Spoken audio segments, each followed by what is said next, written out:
Anyone never had a radon issue in a transaction? Okay, so we have a very involved group, I can tell. David's been around for some time, and frankly, I'm just going to turn it over to him and let him go. Dave, appreciate you guys coming. Good. Well, yeah, I appreciate you coming too and giving us a chance to talk. Hopefully we can answer questions, show you some of the new things going on with radon. And Sue, my wife Sue, most of you have either met me in a lot of cases, but you've all talked to Sue, but none of you have met her till today.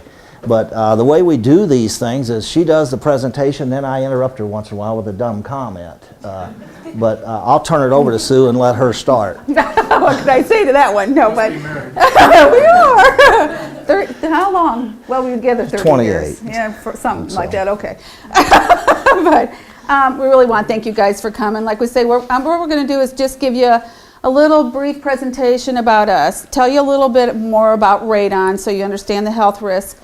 And then we're going to go over the radon mitigation, and then we can answer any questions that you may have. So that's what we're here for. We're here to make your job easier because we know that the radon issue was put in your hands at real estate transaction times, which really truthfully, when they were trying to pass that, we were one of the opponents of it because we felt it was should be more of a health issue and not so much during the real estate transaction. But it's here to stay. So we're here to help you in any way that we can. We've been in business since 1998. We're Illinois licensed. You always have to make sure that you use an Illinois licensed mitigator whenever there's a mitigation system. We have the oldest license in the state of Illinois, and we do residential along with commercial. We're one of 7 commercial licensed mitigation companies in the state. We're also NRPP certified, which means that we do HUD mitigations. So if you ever deal with HUD loans or HUD properties, and you have radon, then you would go ahead and give us a call and we could help you with it. We've also installed radon systems in office buildings, schools, daycares, and apartment complexes. We're currently conducting the largest study in the world along with a commercial and a licensed tester here in the state of Illinois and working with a grant program with the state of Illinois. It's 106 passive radon new construction. I don't know if you're aware of it, but all new construction is required to have the radon skeletal systems installed. And we started putting these systems back in 1999 with a large builder in the city of Bloomington. And so it's become a great work of study and a lot of interest worldwide with the study and how effective those systems are. We've done community service. We're currently doing daycare presentations because there's a new law that requires daycares to be all licensed in order for their license. When they renew their license, they have to show that the property's been tested. So we've been doing presentations from Peoria to Danville, and we're also doing Boy Scout presentations because they can get a badge for that.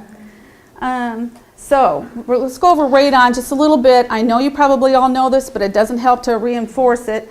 Radon is a known carcinogen, known to produce cancer in humans. And here's a few of the health organizations that all back this study. Radon and lung cancer, health risk, 21,000 U.S. citizens deaths per year from radon. The stats is 37% of radiation exposure to U.S. citizens is from radon. But David was just at Illinois presentation and they said 61% of radon exposure to Illinois is from radon. And that's because most of Illinois is what they call Zone 1. Zone 1 is the highest concentrations. Also, I learned in that same meeting I went to that the 21,000 deaths per year in the United States due to radon is about to go up quite a bit too, due to new research. So lung cancer versus other cancers. Here's just kind of an eye-opener. You have about 160,000 for lung. You have around almost 50,000 for colorectal, 40 for breast, and 27 for prostate. So it kind of puts it into perspective how bad lung cancer is. Lung cancer survival rate is a real crisis. More people die from lung cancer each year than breast, colorectal, and prostate cancer combined. Prostate cancer survival rate is 99, breast is 88, colon is 63, and lung cancer rate is 15%. So that gives you a little brief thing about the health risk for radon. Now we're going to go into radon mitigation. Regulated by the IEMA, the Illinois Emergency Management Agency, and that's our code that we have to follow. Like you guys, I'm sure you have a thick book of codes that you have to follow too, and so do we. All active radon systems to be installed by an Illinois licensed mitigator. When I say active, that means with the fan. Radon mitigation system. A radon system is basically a vacuum system that is constantly runs to remove the gas before it enters the home. The benefits of a correctly installed system: you lower your radon to safe levels, it keeps numbers at a constant level, and it removes up to 1.5 gallons of moisture a day from under the slab. So that's a little bonus of it. We have had several calls also where people will say, well, I tested my home 2 or 3 years ago and my numbers were fine, but now they're bad. You know, why? Because radon changes annually, seasonally. We had a lot of people call after the drought and say that their numbers were up. And if you think of the earth cracks, and radon follows the easiest path it can go.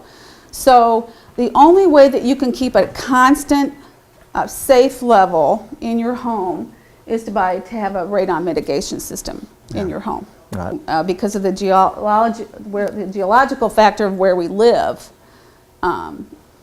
It's just something that we have to deal with. Radon was found first by a gentleman, Mr. Watrous was his name. He was a gentleman that worked with a power plant out east. And the power plant wasn't up and running yet. And he actually set the alarms off when he went in the building. This is how the whole radon perspective started with homes, because you know how you guys will call and you'll say, well, we have a home that's 4.2, we have a home that's 10. He had 2,700 picocuries, they call it, right, from his home. Right. And so all the radon progeny, the decay, was stuck to his clothing when he would walk in the building and he would set off the alarm system. We're vacuuming out the gases before they get into your home, because your home is just basically sucking the radon gas in all the time. That's what it does. And what we do to start off with would be what they call a suction point. You're putting a suction point in the slab of a floor. Doesn't matter how old or how new the home is. I'm sure all of you have experienced this already with your selling of homes. It doesn't matter what type of home it is. It can have radon, once again, because of the uranium in the soil. So what you do is you start off with creating a point of easy access for that radon to go, and that is with a suction point in the floor. So what we do is we drill a 5-inch core, a hole in the floor with a core bit, and then not only do you want to just put a hole through the slab, you want to dig out a nice suction pit for that radon to collect. And a lot of times when we are called back to different homes, with homes that have had problems, we'll find out that unfortunately pipes have been installed wrong in the floor. We'll find where some people just come in, drill a hole, and just put that pipe right in the floor, and there's more to it. You have to dig out a nice suction pit. So once we put the piping system in the ground, then you want to go ahead and run that piping either throughout to the garage, where you put the fans in the garage attic, or a lot of times you'll see those pipes on the outside of the home. We prefer to keep them in the fans in the attic whenever possible, because the fans will last longer. The fans are meant to pull air instead of push. So when you have more pipe going to that fan, the systems will work more effectively. So what we do then is we put a manometer on the pipe. A lot of you have probably seen these. This then you know that the fan is in operation, that the fan is working. No, those numbers on the manometer don't tell you what the radon levels or anything. What it tells us as a mitigator is how efficiently the fan is working. There isn't just one fan fits it all. One size fits it all for fans. There are several different fans out there that have to do with how much air and volume of air that they pull according to circumstances that are underneath that slab. So that tells us how efficiently it's working, basically. Now, if you ever come across a house and you'll see both levels, the red levels, they're even, that lets you know that the fan's not working. There's a little tube that comes out of the top of that pipe that goes into the pipe that's just pulling the air. And if that little plastic tube, if that's out, it can't pull the air. And so it'll be at 0 also. Who said that? Who knows that? Okay. All right. Yeah. So another important part, November of 1999, the state started requiring mitigation companies to purchase a sticker for the pipe. It's cost us $50, that tag. But what that tag does is basically run the licensing program through the state. And that sticker, we have to send in a bunch of information about radon mitigation systems. But it enables the state to keep a very good record of what counties, what cities, what zip codes have the most radon systems. It helps them keep track of the levels. So you can actually, we can get to this a little later, a couple more things about it though. You can actually go on the website and click on any county in Illinois and get a lot of information. How many were done, what's the average failure rate, those kind of things. But this tag helps support the program, but it helps identify each home because each one of these tags, of course, has a separate number, and our record keeping has to include it. But I want to say one other thing too. From this point forward, any home inspector or tester that comes in to do a retest or a home inspection, if a radon system has been done and this does not exist, this tag does not exist, they're required to fill out what's called a non-conformance and turn it into the state of Illinois. So I know there's just 1 or 2 builders in Illinois that think, oh gosh, I can put my own fans in. Well, we're trying to kind of forewarn them now that you're better off not doing that, because then when that inspector comes in and retests, he's going to have to send a paper to our state organization saying this one doesn't have that tag that you love to get the $50 for. And so they take that real serious when it comes to money. And so especially the builders in the new construction, if they're not aware of this, it's important that they become aware, because if you sell a new home and it has to be mitigated during the sale, which happens quite a bit, and John Chaney or any of them come back to re-inspect, they have to turn it in if someone other than a licensed mitigator has done the work, because we're the only ones that can get the tag. When we take radon out from underneath that slab, you're not talking just about 4 or 10s in radon levels. You're talking about in the hundreds concentration levels. And if the systems are put in wrong and those numbers are going inside of a home, being either re-entrapped from the outside because pipes aren't put up to the right levels, or that fan isn't installed correctly. I've seen where fans are put on actually in the basements of homes and such. Then you're once again having a health risk for people. All right, sump lids. All sump lids are required to be sealed. This is one with a removable viewport. Now the removable viewports have been taken off the must-do list from the state. They are not required anymore. We still do it. The reason we do it is this. We all know that sump lids fail. And then I don't know how many, or sumps fail. And how many people have been involved with flooded basements. They're not fun. Well, what happens is all these lids have to be secured on. They are made to where they're homeowner friendly, where the homeowner can take them off. But that removable viewport just comes out, and a homeowner can look in there with a flashlight and see what his water level is. And that's a real important thing just to keep the maintenance going. Also, or they can put their arm down in there and reach it up and move the float up. Because I've had several people call too, and I have a problem with my radon system. I hear gurgling in the pipe. If you ever have that happen. Well, 9 times out of 10, the problem is their sump has failed because their field tile has filled up with water. Other thing about the viewport, we're sort of frustrated that they have dropped that requirement. Of course, it enables a mitigator to do the mitigation slightly cheaper also. But very large builder right in this community is now prepared to have us put full active systems in every new home they build. Instead of messing around with just pipes, we're going to start doing full active systems. But one of his first questions was, you're going to give me this viewport, aren't you? Because the consumer really likes that viewport so they can see what's going on. It's not going to save a sump from failing. It's not going to save a basement from flooding. but the consumer really likes to have the ability to look at it and monitor it. And so even the builders are very adamant about us keeping that in our program. We have a 5-year warranty on the fan, and if anything goes wrong with that fan, we come back with no service fee, nothing to replace that fan. We don't feel like it's the person's fault that that fan went out, so why should they pay that service fee? But those fans will last 8 to 10 years. In fact, one of the Boy Scout presentations that we did the other night was one of our first customers, and that fan's still running.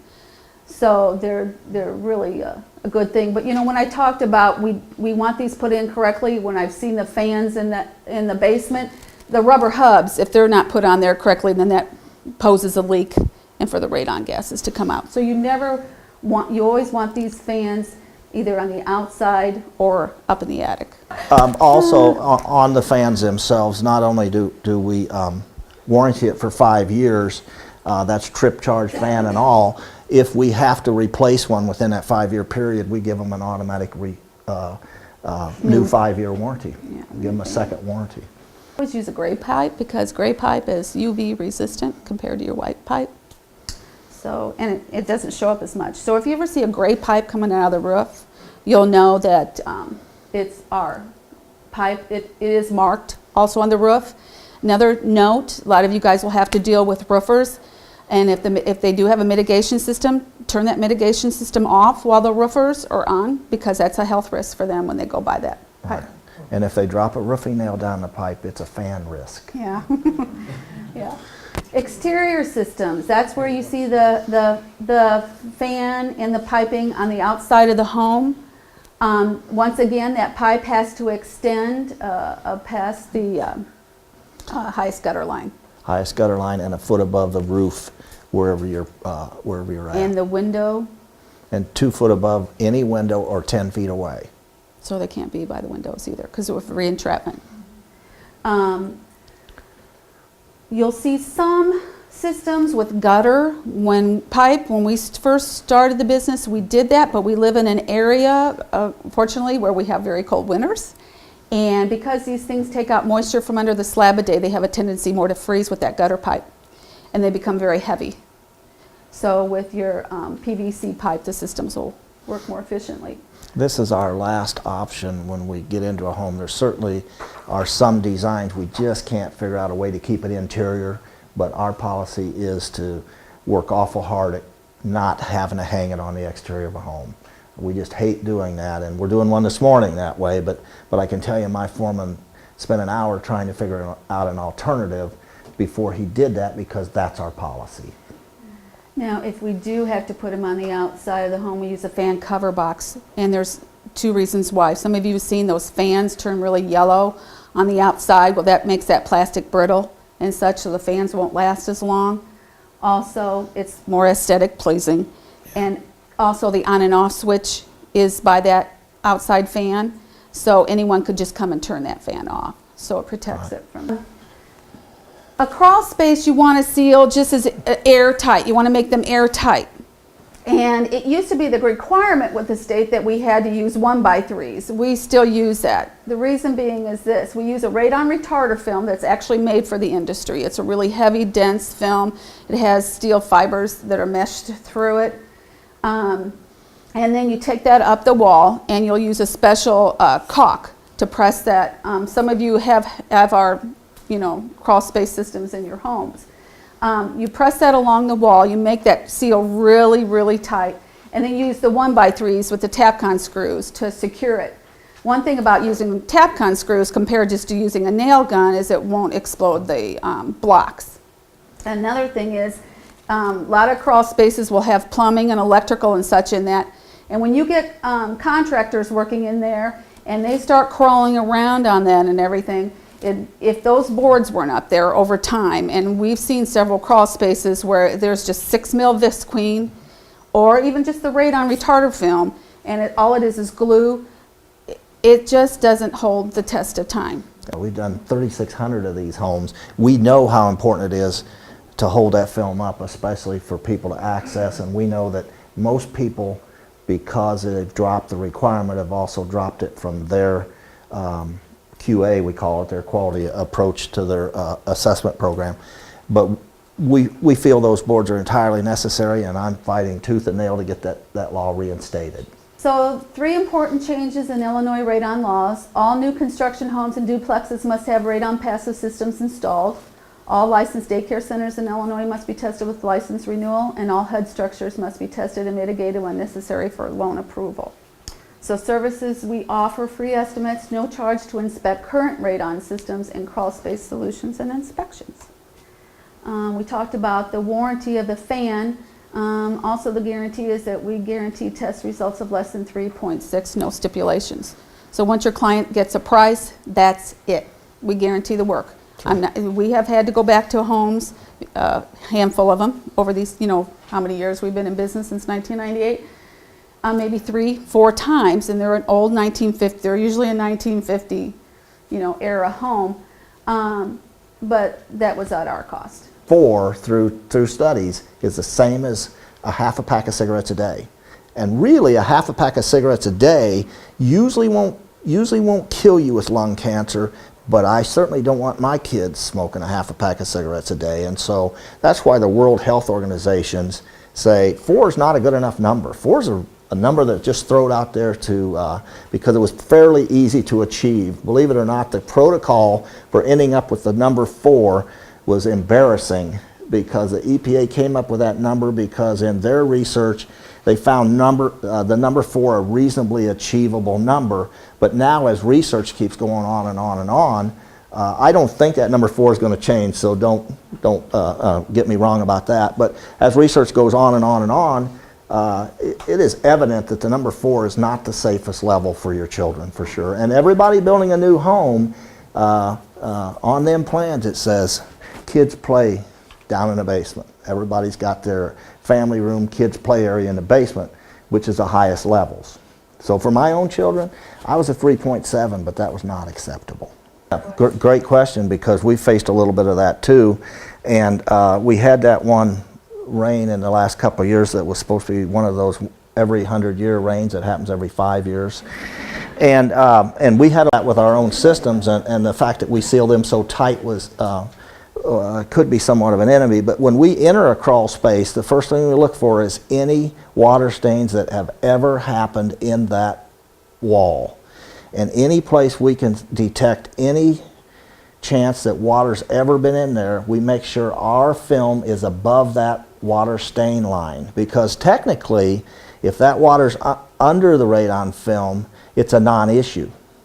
Same as a basement floor. I know that there's dampness under my basement floor, but it's a non-issue because it's not in my environment.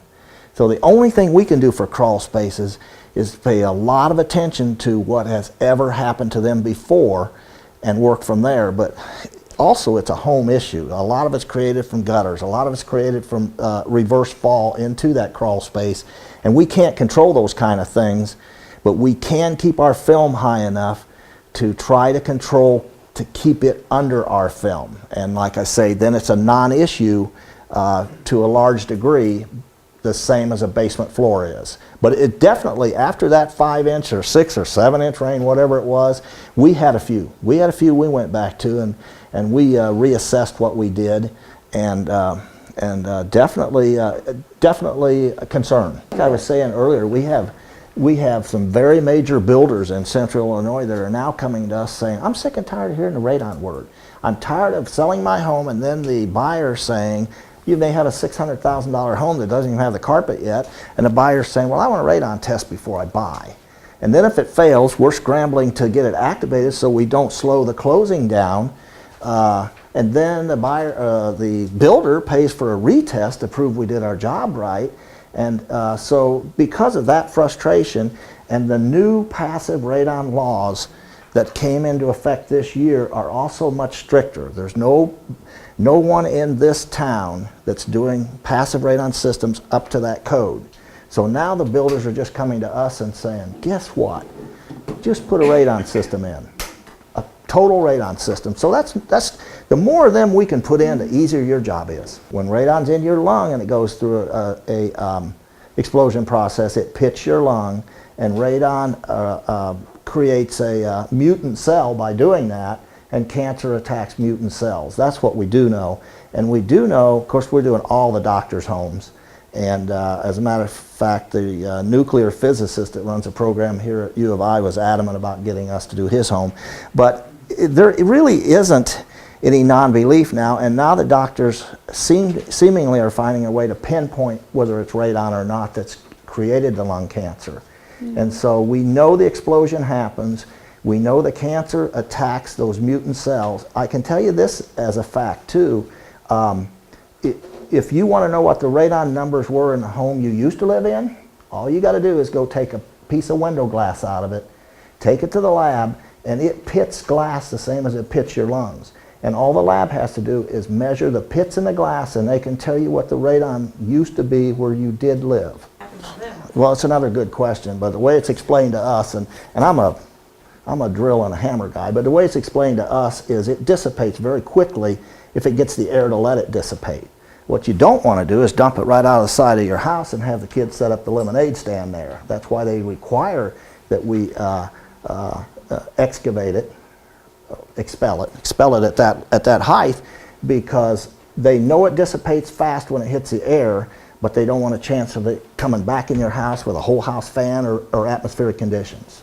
Okay. Brad? Just to wrap, first off, thank you guys for coming. I'm sure almost everyone in this room's probably dealt with you guys and done business with you through their clients. For the few that haven't, every single time we've had clients working with radon remedies, they've been, I'll put my commercial on, they've been completely reliable, clean in a job that sometimes is very hard to be clean at when you're in crawl spaces, and had 100% satisfaction from our folks. So it's a pleasure working with you guys. We appreciate you explaining everything to us. And also thanks for keeping the little peoples in the sump pumps. Not very many people want a sump pump that have to be under a black cloud where they can't see. Right. Thank you for coming. Thanks, Brad. Yeah, Thank thanks. you guys very much. Thank you.